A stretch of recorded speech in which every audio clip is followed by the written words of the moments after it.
Good afternoon guys, at pauwi na tayo from work.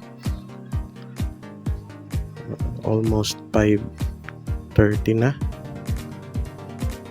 And it's Saturday, so excited nang umuwi dahil rest day bukas. And syempre nang makapagpahinga na. So daily routine, magdadrive ulit tayo pauwi.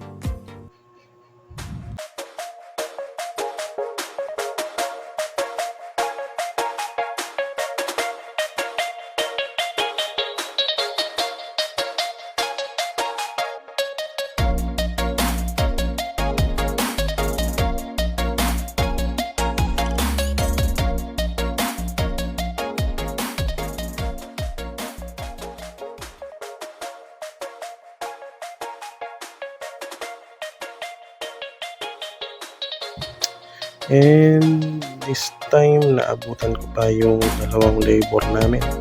So since Sabado nga, sahod sila.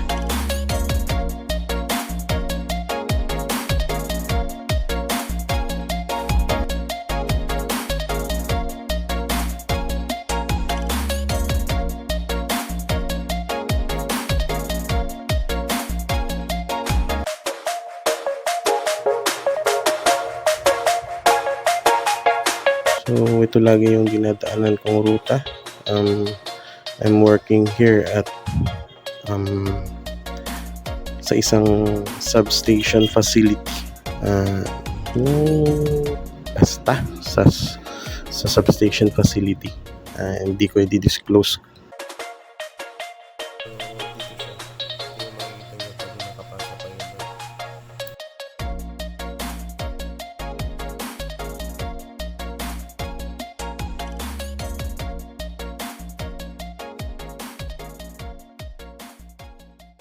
Actually sa Boracay na dapat tayo naka-assign, but then may mga punch list tayong kailangang tapusin, so yun, babalik-balikan muna dito. And also may mga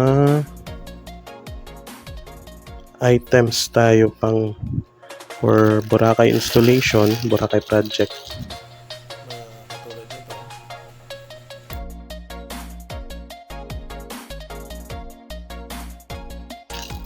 Since nga itong project namin is interconnected,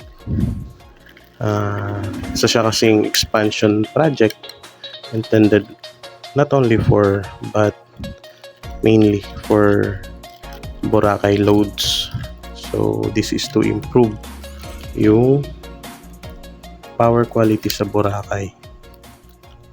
Siguro sooner we will feature some insights ng site, though dun sa mga previous uploads ko sa Reels may mga captured moments na tayong pinakita dun. So but sooner or later magkakaroon din tayo ng content regarding dun. But for now we are still assigned on Nabas portion, so dito lang muna tayo. Think until mid of September. Pangalawang municipality to from our house.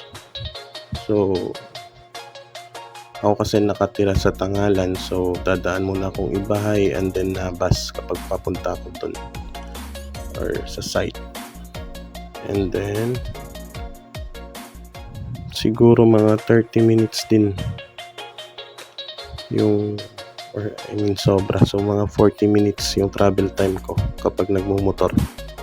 Of course mas mahaba yun kapag nagko-commute, though available naman lahat ng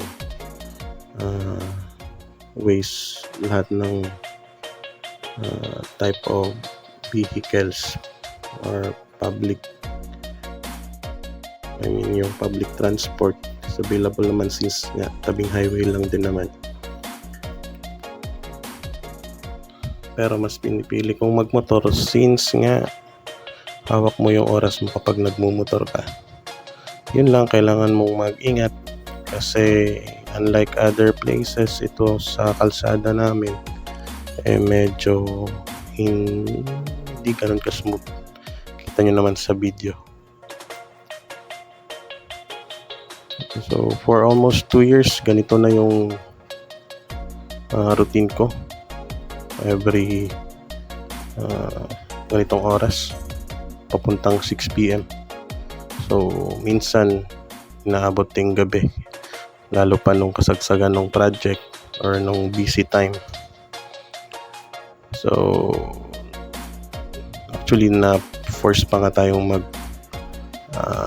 hindi naman na force, but actually may ilang buwan din tayong piniling mag-board na lang doon sa malapit. Yun yung mga time na napakamahal ng gasolina. So mas matipid kapag naka-board ka or kapag naka-apartment. And then di naman siya nakakapagod kapag nagmumotor kasi yung views okay naman, di naman siya ganun ka stressful unlike kapag nasa city ka na sobrang traffic, mausok, daming sasakyan. Dito konti-konti lang. So then kahit papaano kapag nagda-drive ka sa ganitong lugar, minsan nakapag-isip-isip ka rin. But of course you need to stay focused sa pagda-drive.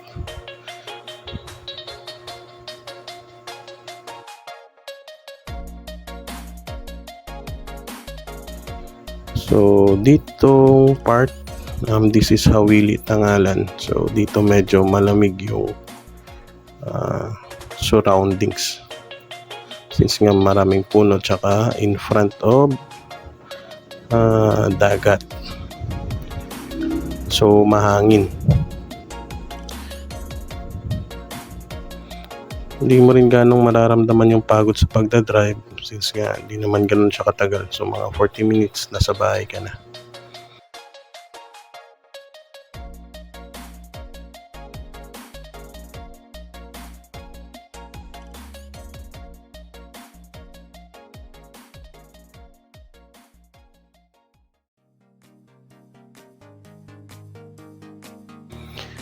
And then ayun na nga, andito na tayo sa ating bahay. Next time feature tayo, especially nung mga nasa backyard namin kasi meron kaming poultry, maliit lang na poultry. So nasa reels na to before, but ito ipa-flash natin.